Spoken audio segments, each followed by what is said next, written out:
Lakshmi Srinivasa jewellers proprietors Duggi Srinivasarao, Duggi Abhinay, IT hub ఎదురుగా Yellandu cross road, Khammam.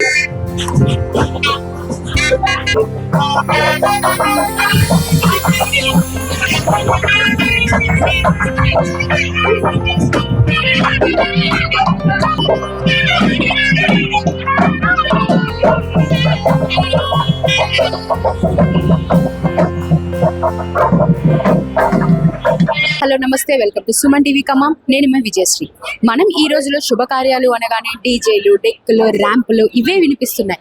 కానీ మన సంస్కృతి సాంప్రదాయకి ప్రతీకమైన మంగళ వాయిద్యాలతో కూడిన ఒక మంగళప్రదమైన వాయిద్యాల్ని మనమైతే ఈ రోజుల్లో అంటే రాను రాను అవి కనుమరుగవుతూ వస్తున్నాయి.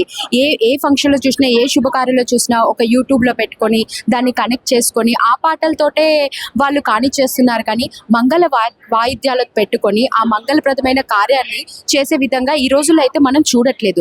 సో ఆ నాదస్వరంనే వాళ్ళ జీవన ఆధారంగా మార్చుకొని ఎన్ని వచ్చినా, ఎన్ని ర్యాంపులు వచ్చినా కూడా ఇది మా వృత్తి, ఈ నాయని బ్రాహ్మణులకి సంబంధించిన వాళ్ళు, ఇది మా వృత్తి, మా వృత్తిలో మేము ఉంటాము, దీన్ని ఇలాగే ఈ వృత్తిని ఎలాగైనా సరే నిలబెట్టుకుంటాము, ముందు తరాలకి దాన్ని అందిస్తాము అన్న వాళ్ళు ఒక ధ్యేయంతో వాళ్ళైతే అదే వృత్తిలో కొనసాగుతున్నారు. అసలు ఈ మంగళ వాయిద్యాలు వాయించే బృందం యొక్క ఈ రోజు మనం ఆ బృందంతో ఉన్నాం. శ్రీ వెంకటేశ్వర నాదస్వర బృందం అన్నమాట. వీళ్ళు ఈ కాలంలో వాళ్ళు ఎదుర్కొంటున్న సమస్యలు ఏంటి అంటే, ఇక్కడికి వచ్చిన ఈ ప్రస్తుతం నడుస్తున్న మనకి తెలుసు అన్ని సాంగ్స్ కూడా డెక్కుల్లోనే పెట్టుకొని డీజేలో చూస్తున్నారు. కానీ ఇలాంటి సందర్భంలో కూడా వాళ్ళు ఈ కాలంలో కూడా ఈ నాదస్వరం వాయించుకుంటూ వాళ్ళు ఎలాంటి సమస్యల్ని ఎదుర్కొంటున్నారు, ఎలాంటి సవాళ్ళను ఎదుర్కొంటున్నారు అనేది మనం వాళ్ళ మాటల్లో తెలుసుకుందాం ఇప్పుడు. నమస్తే అండి. ఏ శుభకార్యమైన మంగళ వాయిద్యాలతోటే మొదలవుతుంది.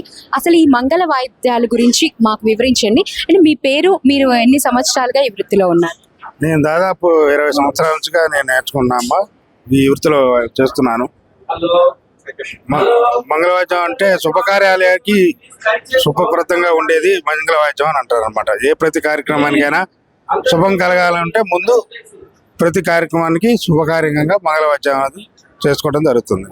అది ఎన్ని సంవత్సరాలుగా మీరు ఈ వృత్తిలో ఉన్నారు? నేను సుమారుగా 25 ఇయర్స్ నుంచి నేను దాదాపు ఇదే వృత్తిగా చేస్తున్నానమ్మా. అంటే ఈ రోజుల్లో కూడా మనకి డీజేలు, డెక్కులు యూట్యూబ్ లో పెట్టుకున్న ఈ రోజులు కూడా మీరు ఇంకా ఈ వృత్తిని నమ్ముకున్నారు. అసలు మీకు ఎలాంటి, అంటే మీ పరిస్థితులలో ఎలాంటి సవాళ్ళను ఎదుర్కొంటున్నారు మీరు? మా చిన్నప్పటి నుంచి కూడా మా తాతల గారి కానించి, నాన్నగారి కానించి కూడా ఇదే వృత్తిని మేము చేసుకుంటూ పోతా ఉండేది. నేను మా అబ్బాయి, పిల్లలు కూడా ఇంకా తోటి పిల్లలకు కూడా నేర్పించుకుంటూ ఇదే వృత్తిని ఎంచుకొని ఈ వృత్తిలోనే ఉంటున్నాం మేము ఎప్పటి నుంచో కూడా. ఇప్పుడు మీ తర్వాతకి, మీ ముందు తరాలుగా ఈ వృత్తిని ఎంచుకోవడానికి ఉన్నారా మీ శిష్యులు కానీ, మీ తరం వాళ్ళు కానీ? ఉన్నారమ్మా, శిష్యులు ఉన్నారు. శిష్యులు చాలా మంది ఉన్నారు. వాళ్ళు కూడా నేర్చుకుంటున్నారు, ఇదే వృత్తిలో నేర్చుకొని ఇదే శుభకార్యాలకి వెళ్తూ ఉంటారు. ఇక పెళ్లిళ్ళకి వాళ్ళు ఇంట్రెస్ట్ చూపిస్తున్నారా? అంటే మేము ఎందుకు నేర్చుకోవాలి, ఈ రోజులు ఎవరు వాయిస్తున్నారా అని అలా ఇంట్రెస్ట్ చూపిస్తున్నారా, లేదంటే మీరు ఒత్తిడి చేస్తున్నారా వాళ్ళని? లేదమ్మా, వాళ్ళే చాలా ఇంట్రెస్ట్ గా నేర్చుకుంటున్నారు. వాళ్ళు కూడా శుభకార్యాలు పెళ్లిళ్ళకి కంపల్సరీగా వాళ్ళు నేర్చుకోవాలని మన దగ్గరకు వస్తున్నారు. ఇప్పుడు కూడా ఇంకా నేర్చుకుంటూనే ఉన్నారు. ఎలాంటి శుభకార్యాలకి మీరు ఈ మంగళ వాయిద్యాలు అనేది వాయిస్తారు? స్వామివారి మేలు కొలుపు కానించి కూడాను, తర్వాత స్వామివారి ప్రతిష్టలకి, శుభకార్యాలకి, పెళ్లిళ్ళకి, మొత్తానికి ఏదైనా సరే మంగళవాద్యం తప్పనిసరి. మీరు శిక్షణ తీసుకున్నారు ప్రత్యేకంగా ఈ మంగళ వాయిద్యాలు వాయించడానికి? ఏదైనా శిక్షణ తీసుకున్నారా, లేదంటే మీ వంశ పారంపర్యంగానే వస్తుందా? ఆ శిక్షణ నేను తీసుకున్నాను. మా గురుగారు తిరుపతిలో ఉంటారు. తర్వాత నేను కూడా దేవస్థానంలో పనిచేస్తున్నాను. తర్వాత మా పిల్లలు కూడా ఇదే వృత్తిలో నేర్చుకుంటున్నారు, ఉంటున్నారు కూడా. పిల్లల్ని కూడా ఇదే వృత్తిలో తీసుకొచ్చారా? వాళ్ళు మరి ఓకేనా, మేము కూడా వాయిస్తాము చేస్తామని అంటున్నారా? ఆల్రెడీ వాయిస్తూనే ఉన్నారు కూడా, నేర్చుకుంటారు. ఇంకా పిల్లలు కూడా బాగానే ఉన్నారు. మరి ఇందులో మీకు ఆదాయం ఎలా వస్తుంది? ఆదాయ మార్గాలు ఎలా ఉన్నాయి మీకు వచ్చే ఆదాయం? ఒక్కొక్క మ్యారేజ్ చూసుకున్నట్టే దాన్ని బట్టి వస్తుందమ్మా. అది అట్లా సుమారుగా ఒక్కొక్క మ్యారేజ్ కి 3,000, 4,000, 2,000 అట్లా వస్తా ఉంటాయి. సీజన్ అన్నప్పుడు వస్తా ఉంటాయి, లేనప్పుడు మామూలుగా ఉంటది అనమాట. అట్లా కుటుంబం వెళ్తుందా మీకు వచ్చే ఆదాయం? అంటే మీ వృత్తి, ప్రధాన వృత్తి ఇదే అంటున్నారు కదా, ఇందులో ఈ ఆదాయంతో మీ కుటుంబం వెళ్తుందా, లేదంటే ఇది వృత్తి కాకుండా ఇంకా వేరే ఇంకేమైనా చేస్తూ ఉంటారు? అంటే నేను ఈ వృత్తి చేసుకుంటూ తర్వాత నేను దేవాదాయ శాఖలో ఉద్యోగం సంపాదించాను. నేను దేవతాస్థలో ఉద్యోగం చేస్తున్నాను. కమ్మనబాద వెంకటేశ్వర దేవస్థానంలో ఉద్యోగం చేస్తున్నాను. దైవ కార్యాల సమయంలో అంటే దైవ పూజలు అలాంటి సమయంలో ఎలాంటి వాయిద్యాలు వాయిస్తారు? శుభకార్యాలకు ఎలాంటి వాయిద్యాలు, దానికి దీనికి సపరేట్ గా ఉంటుందా లేదంటే ఒకే వాయిద్యాన్ని వాయిస్తారా? సపరేట్ గా భగవంతుడి సన్నిధిలో ఉండే బ్రహ్మోత్సవాలకి, పవిత్రోత్సవాలకి, స్వామివారికి సంబంధించిన అన్నమయచారి కీర్తనలు, త్యాగరాజ కీర్తనలు వాయించే విధానం వేరే ఉంటుందమ్మా.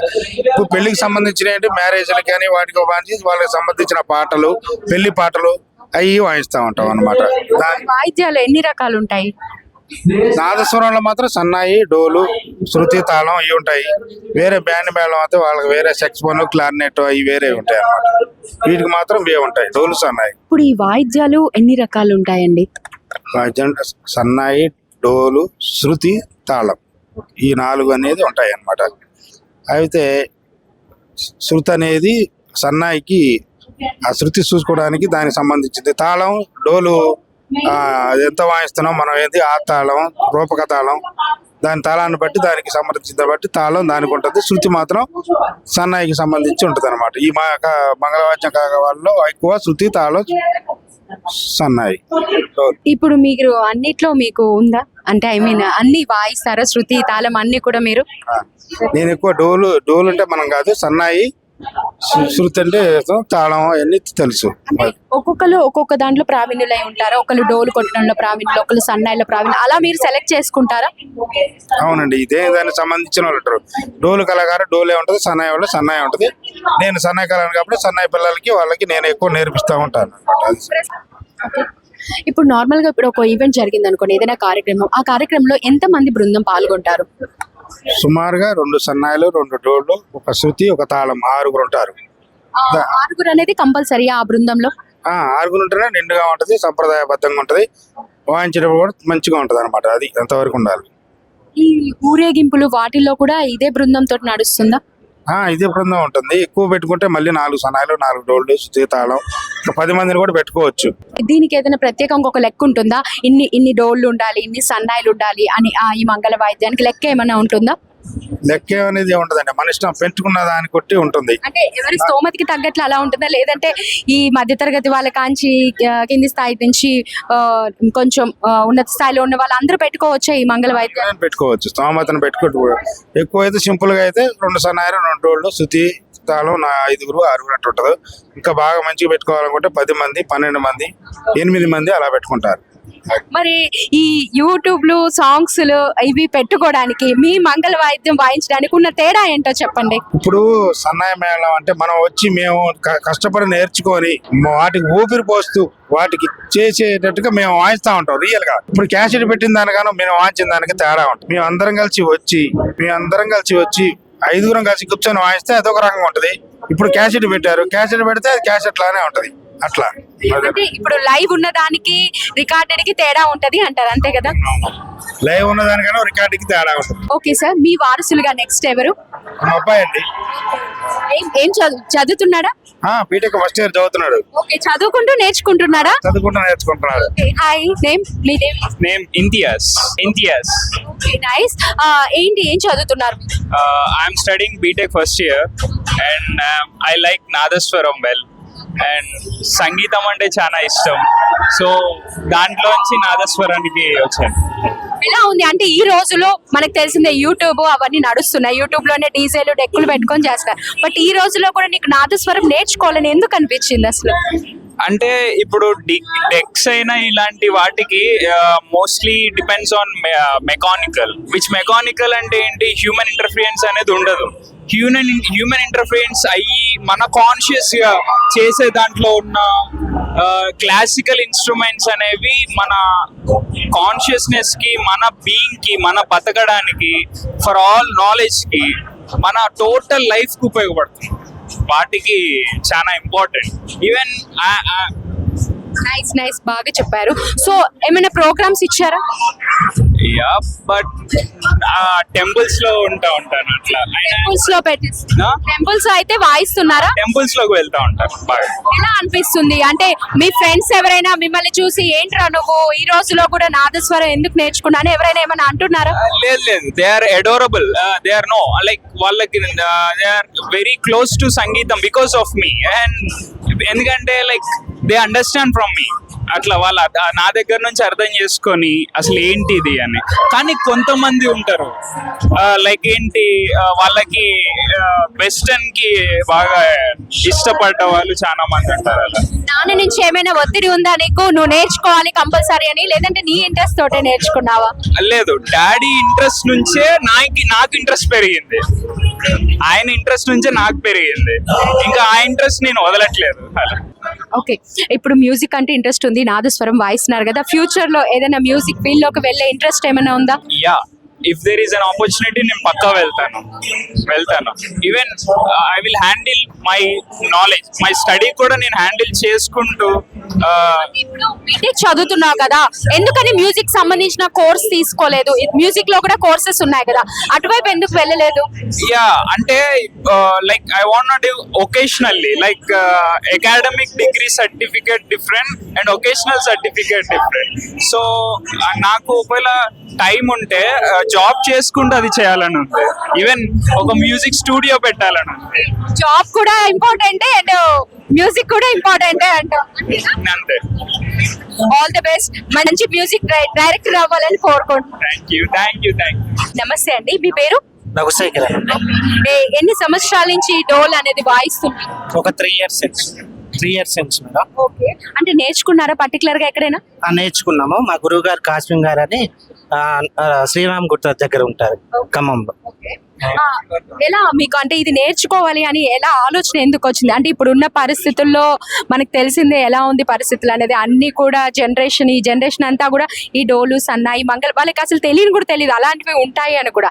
ఇలాంటి జనరేషన్ టైంలో మీకు ఇది నేర్చుకోవాలన్న ఆలోచన ఎలా వచ్చింది? మా గురువు గారు బురాన్ గారు తరపున మా ఫాదరు మేళంకి వచ్చేవారు మేడం. నేను ఇంట్రెస్ట్గా మేళం నేర్చుకున్నాను, మా గురువు గారి దగ్గరికి వెళ్ళాను. I'm completed degree graduate, but I try to jobs. But నేను అనేది ఇది ఇంట్రెస్ట్గా ఉండటం వల్ల వస్తూ ఉంటాను.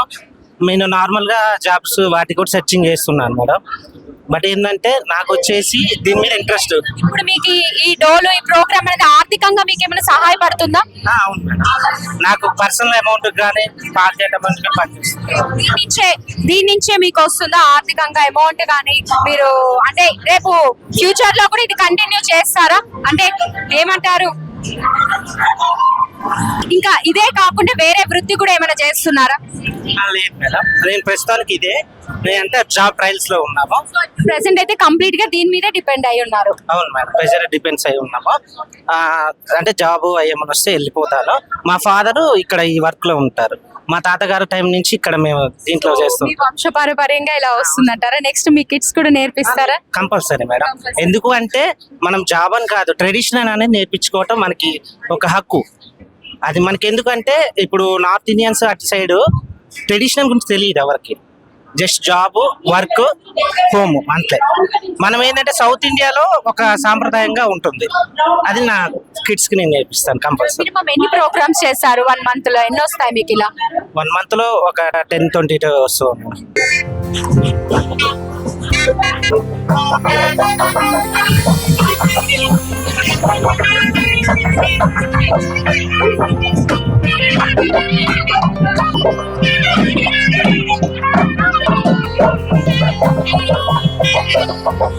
Thank you.